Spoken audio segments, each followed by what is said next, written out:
나왔을 때 여러분들 책을 다 읽었는데 영상이 다 잘렸습니다. 요약 정리만 해드릴게요. 제4장 명상 마음 만트라. 명상은 계속 다루고 있는 내용이고 마음을 한 20% 정도 얘기를 했고요. 이 4장에서는 거의 7, 80%를 만트라에 대해서 설명하고 있습니다. 그래서 우리가 이제 마음의 목적은 비우는 데 있는 것이 아니라 마음을 한 가지에 집중하게 해서 고요하게 만드는 데 있다. 그래서 마음이 집중할 수 있는 대상으로 낱말, 소리 혹은 몇 마디 말이 있다. 그게 바로 만트라다. 이렇게 설명을 하고 있고요.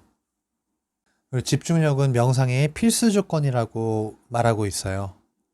그러나 여기서 이제 집중이라는 말을 사용할 때는 애쓰거나 긴장하는 것, 정신을 압박한다는 뜻이 아니고 단순히 주의를 집중시키는 것, 이것을 의미할 뿐이다. 라고 말하고 있고, 그리고 이것은 산만한 마음이나 엉클어진 마음과 반대되는 마음을 뜻한다. 그래서 우리가 마음이 좀 불편하면은 집중도 잘 안 되죠. 마음이 편할 때는 뭔가에 집중하려고 할 때 잘 되듯이. 그렇기 때문에 집중이란 말을 주의 집중하다라는 거에 표현을 같이 함께 쓴 거예요. 그리고 계속 만트라에 대해서 설명을 하고 있습니다. 뭐 아멘, 샬롬, 오음 같은 거는 다 같은 만트라다. 근데 중요한 거는 히말라야 전통에서는 만트라를 입으로 크게 말하거나 귀로 들을 수 있는 것이 아니고 내면으로부터 나오는 것을 마음으로 듣는 것이다. 라고 설명하고 있습니다. 재밌죠? 여기서는 입으로 크게 말하거나 귀로 들을 수 있는 성질이 아니다. 히말라야 전통에서 말하는 만트라는. 비교를 하자면 파탄잘리가 정립한 8단계 팔찌 요가에서는 우리가 아시탄가 요가가 오프닝 만트라, 클로징 만트라가 있죠. 예를 들어서 그 만트라는 스승으로부터 제자로, 또 그 제자가 또 그 제자로 이렇게 전통적으로 내려오는 방식, 그런 단계인데 음계가 다 다르더라고요. 음계 높낮이가.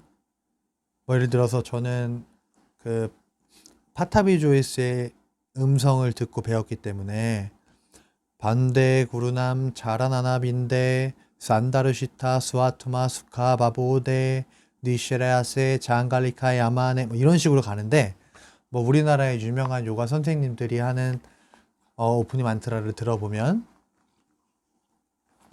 뭐 이런 높낮이의 톤이 다르더라고요. 그래서 왜 이렇게 스승으로부터 전해 내려오는 같은 음계 음절인데 다를까 하는 궁금증이 있어요. 왜 그런지 알면 좀 알려주십시오. 중요한 부분만 짚고 넘어갈게요. 그래서 스승에게서 정식으로 받은 만트라는 의사에게서 정식으로 진료를 받은 후에 처방전을 받는 것과 같다라고 설명을 했었고, 만트라를 호흡에 맞추면 안 된다. 이것은 위험한 것이다. 호흡에 맞추다 보면 경련이 일어나거나 폐기능을 해칠 수도 있고 결국 심장과 뇌를 다치게 할 수 있다. 그래서 모든 만트라를 호흡에 맞추려고 하지 말길 바란다. 호흡과 함께 쓰는 만트라는 세 가지가 있다고 하고 있어요. 소환 만트라하고 옴, 옴카르 이렇게 세 가지가 있다고 합니다. 또 중요한 것은 만트라는 반드시 경험이 풍부하고 자격을 갖춘 스승에게 받아야 한다. 이렇게 나와 있습니다. 그 이유는 정통으로 인정된 전통에서 정식 훈련받은 선생님들만이 그 특정한 만트라를 바르게 쓰는 방법과 전달하는 법을 알기 때문에 그렇다고 합니다. 맞는 말 같아요. 저도. 우리를 한 번쯤은 생각하게 될 문장이 있어요. 이거는 같이 함께 나누고 넘어갈게요. 요즘 세상의 만트라학을 이해하기란 어렵다. 왜냐하면 우리는 아무런 의미 없는 소리가 아닌 말에만 진실이나 가치가 담겨 있다고 믿게 되었기 때문이다. 말에만 진실이나 가치가 담겨져 있다고 믿게 되었대요. 우리가. 이 환경이, 이 현실이, 이 세계가. 저는 이 말을 딱 읽고 한 10분을 멍하니 생각했던 것 같아요. 말에만 진실이나 가치가 담겨져 있다고, 믿고 있구나. 우리가, 이 현실이, 우리 사회가. 생각을 한번 해보고 넘어가면 재밌을 것 같습니다. 주의할 것이 있는데 첫째는 만트라를 마음으로만 듣는 것이다. 입과 성대로 소리내는 것이 아니다라고 이제 설명을 하는 거죠. 그렇게 만트라를 마시는 호흡의 소, 내쉬는 호흡의 함 이렇게 마음으로 듣고 되새기는데 그럼에도 불구하고 여러 가지 마음작용들이 일어날 수 있다.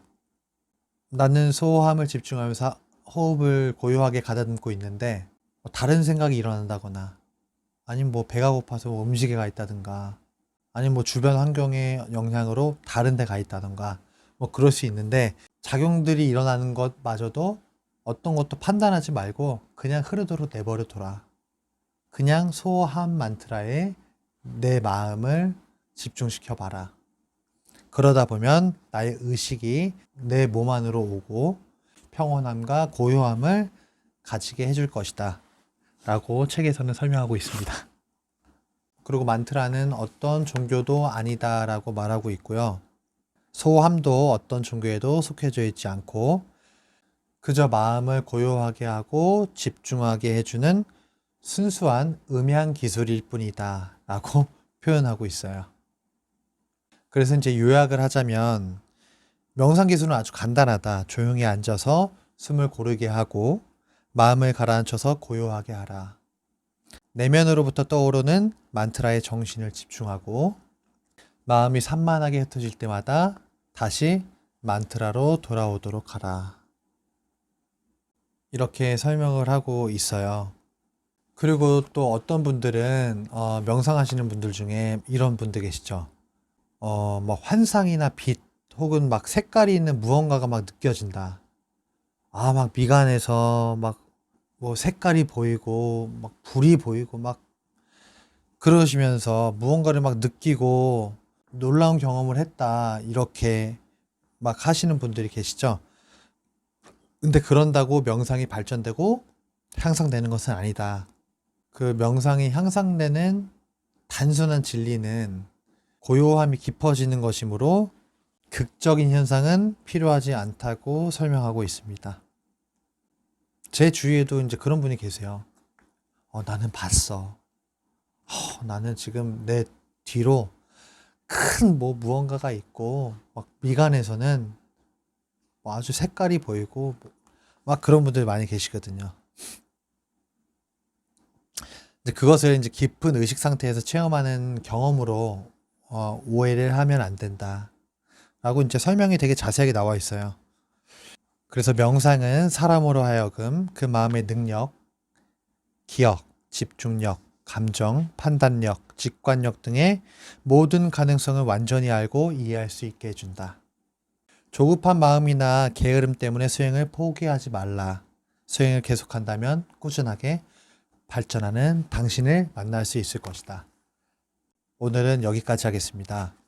오늘 이 책이 다 날라갔어요. 제가 영상 찍은 게 1분이 찍혔더라고요. 저 혼자 하니까 이거를 뭐 볼 수가 없어요.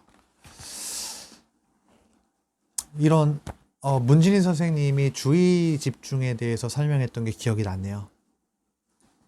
그래서 여러분들한테 그 잠깐 같이 나누고 갈게요. 지금 책을 많이 안 읽고 제가 책 정리된 것만 요약을 해드렸으니까 제가 책을 읽고 있고 지금 보고 계신 분들은 저랑 함께 책을 읽고 있죠. 근데 당신의 마음과 주의 집중은 어디에 있습니까?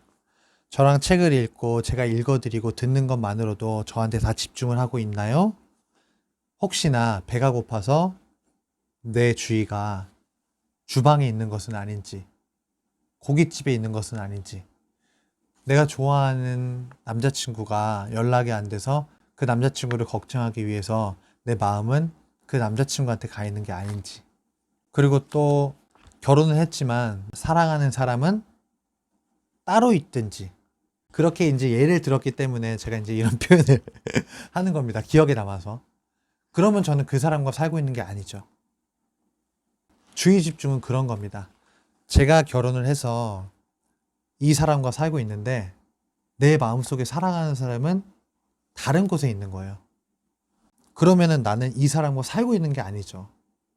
내 온통 내 마음은 거기에 있는데. 공명도 비슷하죠.